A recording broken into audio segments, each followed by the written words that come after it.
Picture a man stepping out of a highly volatile life or death outlaw motorcycle club meeting. Right. He wipes the dust off his leather jacket, gets on his bike, and rides straight to a recording studio. Just steps right into a vocal booth to lay down a rock track? Exactly. Because usually when we talk about rock and roll history, the mythology is completely manufactured. Oh, absolutely. We picture smash guitars and wild tour buses. It's a very specific, curated image of what rebellion is supposed to look like in the music industry. Yeah, it is a very safe kind of danger. I mean, it looks fantastic on an album cover, but at the end of the day, it is mostly for show, driven by marketing departments mostly. Right. But occasionally you stumble onto a story where the danger isn't a PR stunt at all, where the gritty, unpredictable world of real-life outlaw motorcycle clubs doesn't just inspire the music, but literally collides with it. And suddenly that manufactured rock mythology we are so used to feels incredibly tame. It really does. So welcome to the Deep Dive. Today we are taking you into exactly that kind of collision. We are looking at a scenario where lived high-stakes reality is just pouring out through a microphone. Our mission for you today is to explore the complete, decade-spanning musical evolution of a group called the Warren Winters Band. Which is an incredible journey. It really is. Yeah. We want to dissect the creative engine behind this project and trace how an indie rock band from the 1980s went through multiple transformations. Transformations that ultimately spawned the country rock theme song for a 2026 television docuseries. And to map out this massive narrative, we are relying on some truly fascinating sources. We are utilizing these comprehensive website archives that detail the entire musical discography of Edward Winterhalter. The former outlaw biker turned author. Exactly, and television producer. And alongside those archives, we have the official transcript of a recently released 2026 music video, which kind of serves as the culmination of his entire creative journey. Okay, let's unpack this, because I'm honestly geeking out over the intersection here. It is quite the overlap. You have court-documented biker lore on one side, and this rich, expansive musical catalog on the other. Let's wind the clock back a bit. Good idea. I am looking at the archives, and it seems like before there was a Warren Winters Band, there was just a guy trying to make music in the late 1970s. That is the foundation of the story, yeah. In the late 70s and early 80s, Edward Winterhalter was fronting a group called the Connecticut Dust Band. Okay. He was cutting his teeth, learning how to command a room as a frontman. But as the 1980s rolled around, a significant shift happened. He adopted a pseudonym. Oh, interesting. Yeah, he started calling himself Warren Winters. And under that specific name, he officially formed the Warren Winters Band. I want to pause on that pseudonym for a second. Adopting the name Warren Winters. It feels almost like an author taking a pen name or like a reverse superhero dynamic. A reverse superhero, I like that. Well, out in the real world, he is navigating this incredibly intense, high-stakes life as an outlaw biker. But then he steps into the studio, puts on the cape of Warren Winters, and becomes a rock frontman. Right. Do you think creating this musical alter ego was a necessary psychological tool? Like a way for him to compartmentalize his songwriting from the intense reality of the street? Consider the mechanics of what he was actually doing in the studio. Right. The archives show us that Winterhalter was an absolute, all-encompassing creative force. It wasn't just showing up to sing, right? Not at all. He was the lead vocalist, he played guitar, he was the sole songwriter for every single track. Wow. And he was the record producer shaping the final sound. That is a staggering amount of responsibility. It's like Prince-level control. Precisely. And by taking that DIY approach, writing every lyric, dictating every guitar tone, controlling the mix, he is building a walled garden. A walled garden. Yeah, he ensures that the music serves as a pure, unfiltered vehicle for his own emotions. The pseudonym, Warren Winters, provides the necessary psychological distance to maintain that garden. So it separates the art from the chaos. Exactly. It allows the art to be deeply vulnerable without exposing the man behind the curtain to the immediate, hyper-masculine, and frankly, dangerous realities of his everyday club life. So he could process his experiences through chords and melodies in a completely safe, controlled environment. Right. So the pseudonym is a shield that lets him be vulnerable on tape. Mm-hmm. That makes a lot of sense. And when we see the first major result of that walled garden in 1984. The debut album. Yeah, he puts out the band's debut album titled As I Was, and that was released on the Schuster Records label. Right. But looking at the liner notes, he didn't have a permanent band yet. He used a group of studio musicians, alongside his childhood friend Kurt Newman on the drums, to bring his vision to life. which is a very common tactic when you are the sole architect of a sound. You bring in hired guns to execute your specific blueprint. Yeah. But the real turning point comes when you prove to yourself that the blueprint actually works. Because he established that creative control and got a full album pressed, he didn't need to rely on temporary studio players anymore. He had the confidence to scale up. Right.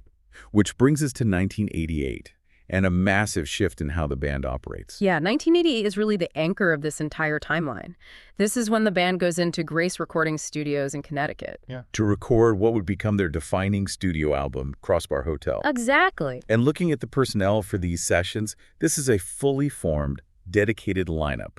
You have Warren Winters, meaning Edward on guitar and lead vocals. Right. Andy Ruttman on guitar, Kurt Newman returning on drums, Lou Sabetta on keyboards, and Mario Figueroa holding down the bass. A proper five-piece. Yeah.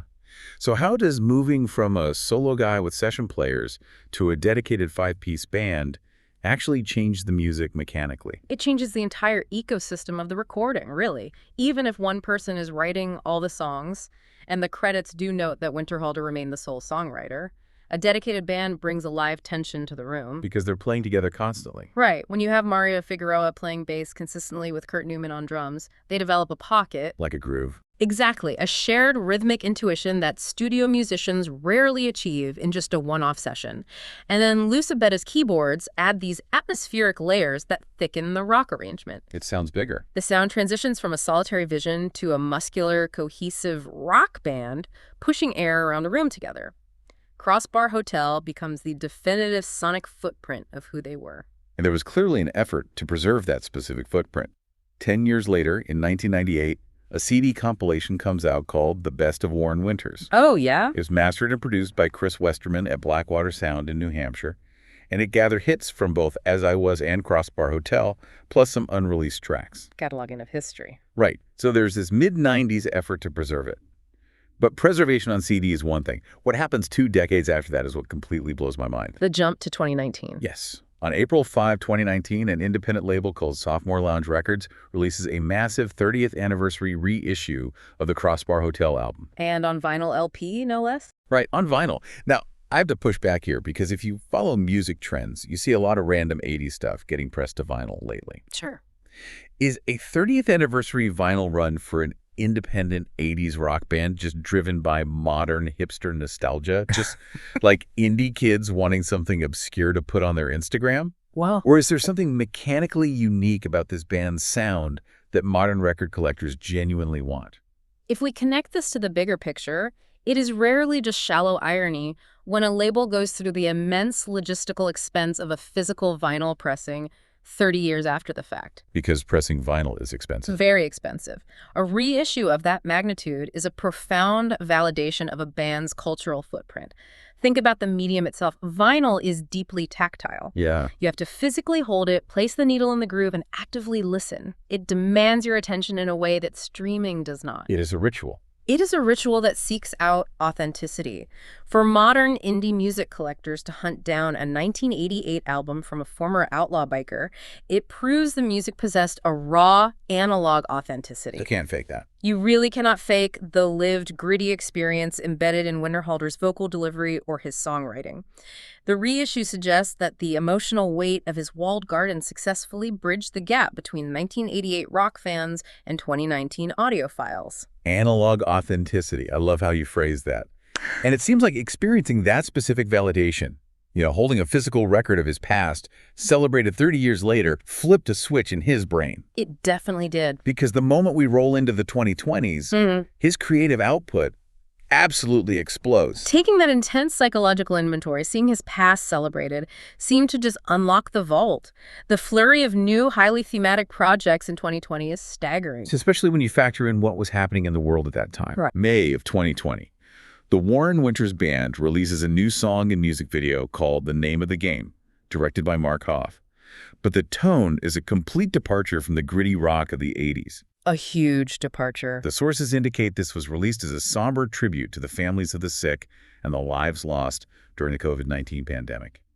It was dedicated to healthcare workers on the front lines. Yeah. I admit, I was surprised to see a guy with an outlaw biker background pivot to something so globally empathetic. What's fascinating here is how it shatters our preconceived notions of who gets to write what. Exactly. Here is a man whose background is rooted in an incredibly insulated, often secretive subculture, stepping up to the microphone to offer a deeply vulnerable tribute during a universal global crisis. It's unexpected. It shows an immense evolution in his emotional availability as a songwriter. And he doesn't stop there. The very next month, in June 2020, he drops a massive digital album called Then and Now. Right, the archival release. And this release features previously unreleased songs written by Winterhalter spanning 46 years. We're talking tracks from 1974 right up to 2020. It's massive. I was trying to imagine what that listening experience is like for you, the audience. It's like unearthing a musical time capsule. You're hearing a half-century of one person's life in a single sitting. Listening to an album with that kind of span is, well, it's like looking at the rings of a tree. Oh, that is a great way to put it, the rings of a tree. Yeah, you can hear the center of the tree, the young, idealistic frontman from the Connecticut Dust Band in the 1970s. And as you move outward through the tracks, you hear the production techniques harden. Right, the sound matures. You hear the vocal cords age and gather gravel. You hear the outlaw reality slowly bleeding into the bark, blending right into the seasoned, reflective producer of the 2020s. It is an auditory autobiography. And looking at both of those 2020 releases together, it paints a really vivid picture of his mindset. Exactly, because you have a dual psychological dynamic at play here. With the pandemic tribute, the name of the game, he is looking entirely outward, processing a current global trauma. Right. But with the 46-year retrospective of Then and Now, he is looking deeply inward and backward, mining his own extensive archives. He is taking comprehensive historical inventory of his life. And because he took that inventory, because he finally looked back at the entire sprawling scope of his life, it set the stage for the ultimate crossover. The final piece of the puzzle. He had processed the global trauma. He had processed his musical past. Yeah. There was only one thing left to write about. The most volatile, explosive chapter of his life. The outlaw years. Which leads us to the culmination of this entire journey, March of 2026. Just recently. The Warren Winters Band releases a brand new track called Wild Ride in the Fast Lane.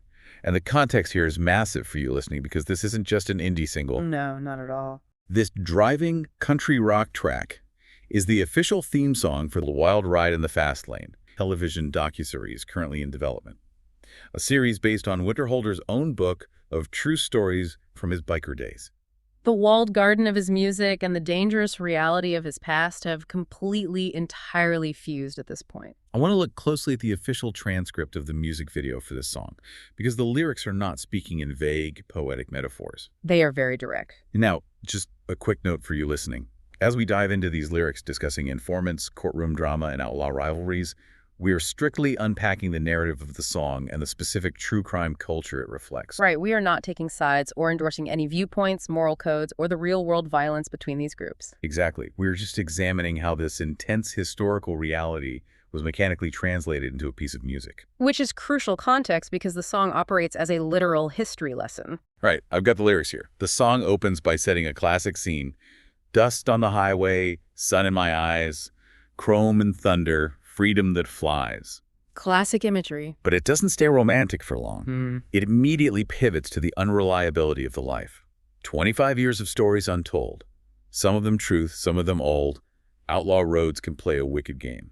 See, he is deliberately acknowledging the manufactured mythology we talked about at the beginning of the show. Some of them truth, some of them old. Exactly. He is telling the listener, I know the myths, but now I am going to cut through them and give you the dark, factual narrative. And the narrative is hyper-specific.